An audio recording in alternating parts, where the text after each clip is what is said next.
हम लोग दिवालिया हो गए हैं। अब आरजेडी के दिमाग से अब हमारा जनता दल यूनाइटेड चलाएं, यही ना आप मतलब आरजेडी चाहती है कि हम आरजेडी से एनओसी ले करके फिर अपने जेडीयू का जितने लोगों को कमान दिया जाए। तो नीतीश कुमार इतने दिन से जो सरकार चला रहे हैं, संगठन चला रहे हैं, तब तो बेकार है। 25 साल है, एमए कर ही ली है दिल्ली स्कूल ऑफ इकोनॉमिक्स से, एलएसआर से ग्रेजुएशन कर ही ली है।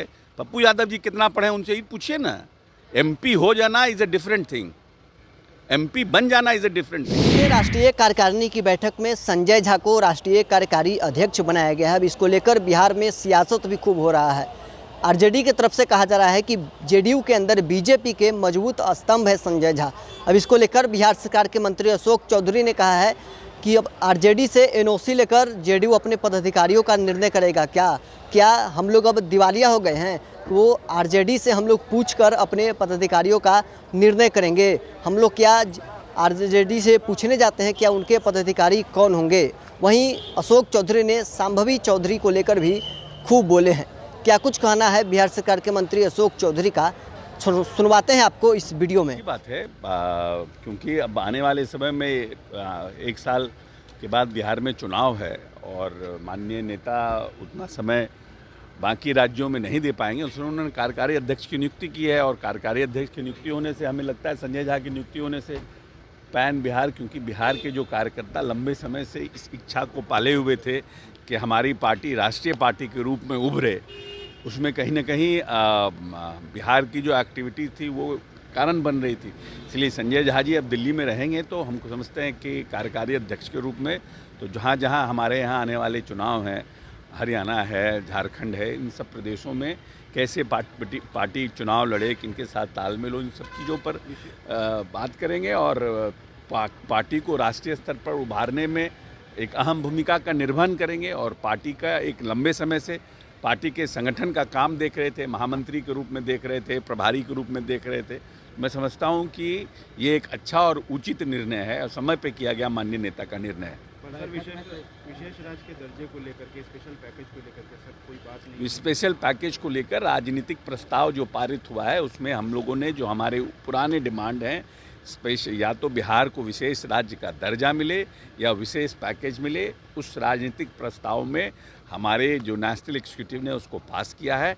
और हमारे जो केंद्रीय हमारे जितने भी जो हमारे माननीय मंत्रीगण हैं और जो वहाँ पे हमारे एमपीगण हैं, वो प्रधानमंत्री जी से बात करके हम बिहार के विकास के लिए भारतीय जनता पार्टी के साथ हैं और कैसे बिहार का विकास हो, ये चिंता भारतीय जनता पार्टी को भी है और जनता दल यूनाइटेड को भी। और हमारा जो मांग है वो पूर्ववत मांग हमारा बना हुआ है, हम उस पर कार्य करेंगे। सर संजय झा जी को लेकर के अब आरजेडी के नेता कर रहे हैं कि जेडीयू में बीजेपी के एजेंट है और वो संजय झा मजबूत स्तंभ है बीजेपी के एजेंट। अब आरजेडी को क्या, आरजेडी किसको बना रहा है, हम लोग कमेंट करने जा रहे हैं क्या?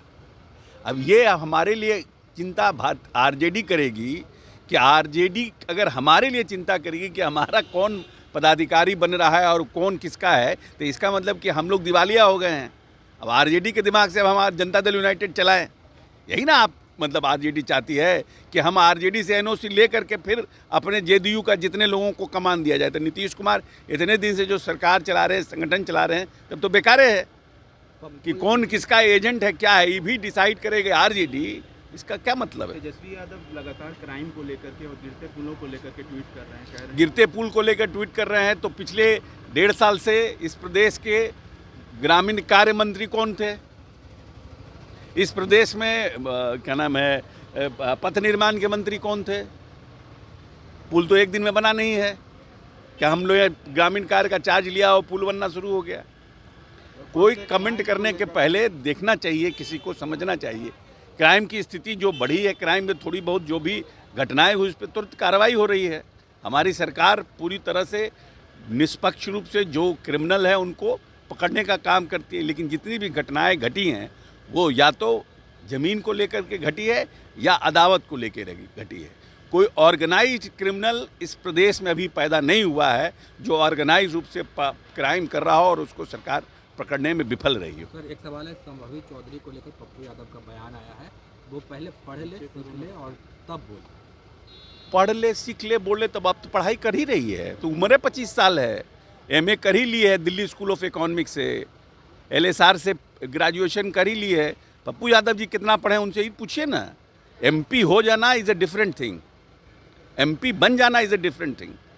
पढ़ना क्या पढ़ना है, पहले पूरा क्वालिफिकेशन पढ़े हैं शांभवी का, तब बोलें।